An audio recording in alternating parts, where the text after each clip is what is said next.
bienvenue dans cette nouvelle vidéo. Aujourd'hui je vais vous partager mes 5 livres qui me donnent de l'inspiration au quotidien et que j'ai toujours dans mon atelier justement pour trouver un petit peu de l'inspiration quand j'en ai besoin. Je vais te parler de mes 5 livres préférés. Si tu es du coup créatrice de produits faits main, que tu es dans l'artisanat ou dans le domaine artistique, je pense que ça peut t'intéresser et que ça peut du coup t'inspirer au quotidien quand tu as justement besoin d'avoir des sources comme ça de motivation pour imaginer des choses, avoir de nouvelles idées, etc. Donc c'est parti pour mon top 5. Alors, mon top 5, donc le premier livre du top, c'est le livre fait main, donc l'artisanat raconté par ceux qui ont osé. C'est un livre en fait qui est sorti en crowdfunding, donc il a été écrit par Bastien Vidal et en fait il a été surtout écrit en collaboration avec beaucoup d'artisans. Donc là il y a eu 150 exemplaires, voilà. Et donc en fait c'est un livre qui retrace un petit peu le parcours de différents entrepreneurs. Donc on a à l'intérieur à chaque fois des portraits, voilà, il y a des portraits, des jolies photos et du coup du texte pour justement laisser en fait ces artisans raconter leur histoire, leur parcours, etc. Donc c'est un livre qui est vraiment super inspirant parce que déjà il est constitué de belles photos, voilà, de personnes en train de fabriquer des choses, voilà, donc c'est vraiment super inspirant. C'est le genre d'image qu'on aime beaucoup regarder quand justement nous-mêmes on fabrique et qui peut justement par moment, juste simplement en regardant ces images-là, on se sent inspiré, on a envie d'à nouveau de créer, on retrouve un peu l'inspiration parce que c'est vrai que c'est des choses qu'on peut perdre parfois. Donc vraiment c'est un livre qui est super pour ça. Le texte du coup, eh bien c'est vraiment... voilà, un récapitulatif du parcours des gens ou alors des conseils que peuvent donner les gens. Ils parlent un petit peu de leur métier, de leurs difficultés, de leurs engagements, etc. Donc il y a vraiment différents métiers représentés, hein. Là on a par exemple un brasseur, on a aussi un tireur argentique, on a une coiffeuse, un électricien, donc c'est vraiment l'artisanat au sens large. On a une céramiste par exemple, on a des bijoutiers aussi. Voilà, on a vraiment une représentation assez large du métier d'artisanat, à la fois sur la fabrication de produits et sur le service. On a du coup des vieux métiers aussi que je ne connaissais pas et des métiers beaucoup plus récents. On a un profil de personnes vraiment très large avec des personnes très jeunes et d'autres qui sont plus âgées. Voilà, on a vraiment une belle représentation, je trouve, assez mixte de tout ce qui peut exister comme métier autour de l'artisanat. Et c'est vrai que c'est quelque chose... Moi l'artisanat ça me passionne au sens large, hein. C'est pour ça que voilà, je fabrique des bijoux, mais j'ai aussi voulu aider les créatrices en proposant mon programme de formation pour les aider justement à développer leur entreprise, etc. Donc c'est vraiment un truc, l'artisanat, qui me passionne au sens large. Et c'est vrai que lire un livre comme ça, bah ça donne de l'inspiration, voilà, ça fait du bien en fait. Et surtout qu'on a tendance à vite oublier, hein, on va pas apprendre par cœur le parcours des gens. Donc de toute façon quand on relit le livre, il y a toujours des choses qu'on découvre et voilà, sur lesquelles on n'avait pas fait attention au début. Donc c'est super intéressant comme livre. Voilà, c'est mon premier livre fait main, l'artisanat raconté par ceux qui ont osé. Mon deuxième livre, qui est plutôt autour de l'inspiration de manière générale, c'est le livre de Natasha Bird, qui est une artiste que j'aime beaucoup, alors qui a un monde très particulier, qui est vraiment dans sa bulle, dans son univers, avec une palette de couleurs un peu féerique, etc. Un monde très poétique en tout cas, et c'est un livre en fait qui parle un petit peu de ses interrogations, de son parcours artistique, des choses sur lesquelles elle travaille. Donc il y a des belles photos aussi. Il y a vraiment des très belles photos, des photos très poétiques qu'elle a pu faire. Voilà, et en fait à l'intérieur en même temps elle donne des conseils, voilà, prendre le temps de s'émouvoir, rêver, créer et se tromper. Voilà, typiquement c'est une phrase qu'elle a mise sur cette page. Et après elle explique en quoi ça l'inspire cette phrase, en quoi ça lui correspond. Donc vraiment c'est un mix de conseils sur l'inspiration, sur le fait d'être inspiré, d'être sur les réseaux sociaux, de partager son art, d'avoir des critiques sur son art, de créer son univers, etc. Donc c'est vraiment intéressant. Typiquement il y a une page par exemple sur Instagram. Donc c'est, voilà, elle parle de choses très actuelles, avec des belles photos comme ça. Là c'est tout un mood board de photos inspirantes. Donc vraiment c'est un livre qu'on peut lire pareil, lire et relire, plutôt dans le côté un peu inspirationnel au sens général, qui donne voilà, des belles couleurs, des belles palettes de couleurs, des belles photographies en fait. Et puis le texte qui derrière aussi parle lui-même d'inspiration au sens large, de fait de se sentir inspiré, justement de perdre son inspiration, de prendre le temps de créer, de pourquoi on crée, etc. Donc vraiment ça c'est un livre qui est top et qui est vraiment, je conseille à avoir dans sa bibliothèque. C'est le livre voilà, de Natasha Bird qui s'appelle Inspiration, qui peut être d'ailleurs un beau cadeau de Noël à offrir à quelqu'un qui est créatif. Voilà, c'est quand même un livre super chouette. Donc ça c'est mon deuxième livre. Le troisième livre qui m'inspire au quotidien et que j'ai toujours dans mon atelier, qui permet de retrouver un petit peu sa créativité, son inspiration, c'est le livre Potière de Justine Ribera, qui est en fait la marque de céramique Les Petites Porcelaines et qui fait en fait du coup de la porcelaine, qui travaille la terre porcelaine et qui en fait des créations.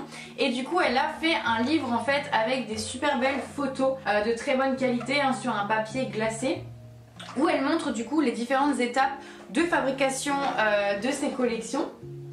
Voilà, donc c'est vraiment un livre très très beau. Il n'y a pas beaucoup de texte, hein. C'est un livre plutôt photographique, je sais pas si ça se dit, mais un livre vraiment où c'est basé sur la photo. Et donc on va pouvoir regarder comme ça et s'inspirer vraiment facilement. Ça se lit pas en fait, hein, ça se regarde plus que ça se lit. Voilà, moi la céramique c'est un métier, c'est une activité qui m'intéresse beaucoup et que ça fait déjà un petit peu longtemps que je dis que je veux mettre les mains dans la terre et tester. Non pas pour en faire une activité professionnelle, mais en tout cas pour tester, pour faire des choses pour moi-même. Et c'est quand même une activité qui a l'air très relaxante, travailler la terre, qui a un côté beaucoup plus doux que le travail du métal, vu que moi je suis artisane bijoutière. Je travaille le métal et c'est vrai que c'est quelque chose qui c'est un peu un rapport de force avec le métal parfois, que j'aime beaucoup. C'est une sorte de dualité où il faut respecter le métal et en même temps il faut lui demander de faire ce qu'on a envie qu'il fasse. Le travail avec la terre c'est vraiment pas du tout la même chose et ça a l'air d'être, il faut beaucoup plus être en symbiose avec la terre, il faut beaucoup plus lâcher prise et c'est un travail de douceur. Donc j'aime beaucoup du coup la céramique, c'est quelque chose qui m'inspire et qui me donne envie de tester. Donc normalement l'année prochaine j'irai prendre des cours, c'est au programme, pour développer un peu ça et tester, voir un petit peu ce que ça donne. En tout cas c'est vraiment un joli livre, c'est un bel ouvrage à garder pareil dans sa bibliothèque, qu'on peut feuilleter, refeuilleter quand on veut, et même si on n'est pas céramiste, c'est la preuve, c'est vraiment inspirant, quoi qu'il arrive, quand on aime un peu tout ce qui est créativité et puis faire des choses de ses mains, c'est toujours intéressant d'avoir des beaux livres comme ça. Voilà, donc ça c'était mon troisième livre, Potière de Justine Ribera et de Coralie Ferrero, puisque c'est la photographe qui a fait toutes les photos du livre. Quatrième livre, et pas des moindres, c'est un gros livre qui est The Book of Flower, en fait qui est un super beau livre qui représente du coup un peu, là je sais pas si on voit mais la couverture est dorée en fait, donc c'est vraiment, c'est un gros livre hein, qui pèse bien lourd, qui fait toute cette tranche là, qui a une couverture rigide et qui est vraiment très lourde, il est vraiment très lourd. Et en fait à l'intérieur, qu'est-ce qu'il y a en fait, c'est qu'il y a des pages à chaque fois, alors je vais essayer de vous montrer. Il y a des pages avec des doubles pages avec à chaque fois des fleurs en fait. Alors c'est que des fleurs, hein, il n'y a pas de plantes, c'est vraiment que des fleurs qui sont représentées et qui sont vraiment très belles. Hein. Donc il y a pas mal de fleurs représentées.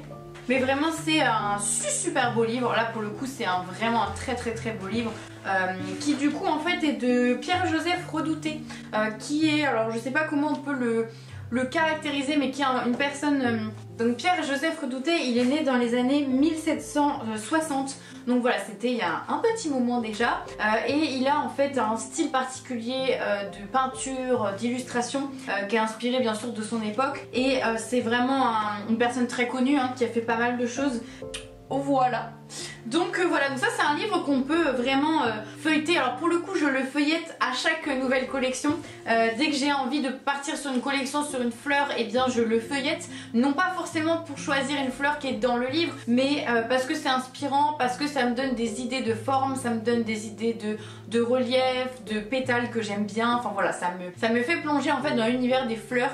Avec, voilà, on prend un shoot de fleurs là d'un coup, et j'aime beaucoup le style de Pierre-Joseph Redouté, donc c'est vraiment quelque chose de, voilà, de très inspirant que je regarde pour le coup à chaque création d'une nouvelle collection. Et ça c'est ce que je vous encourage à faire si vous êtes créatrice, c'est vraiment avoir des ouvrages comme ça sur le thème ou qui peut vraiment vous inspirer dans votre style à vous et de refeuilleter ce livre, cet ouvrage à chaque nouvelle collection parce que ça va vous remettre en fait en aligné avec votre univers artistique, avec ce que vous aimez et c'est vraiment très très chouette à faire. Donc voilà, bon, pour tous les amoureux de la nature et des fleurs de manière générale, voilà, je conseille cet énorme ouvrage de Pierre-Joseph Redouté qui est The Book of Flower aux éditions Taschen. Voilà, T-A-S-C-H-E-N.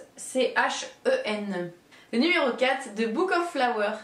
Et mon 5e livre qui m'inspire et que j'adore, mais je crois que je l'adore vraiment. En fait, c'est grâce à ce livre que je me suis sentie pousser des ailes et que je me suis dit que je pouvais me reconvertir dans l'artisanat. Je crois que j'avais déjà expliqué ça dans une précédente vidéo.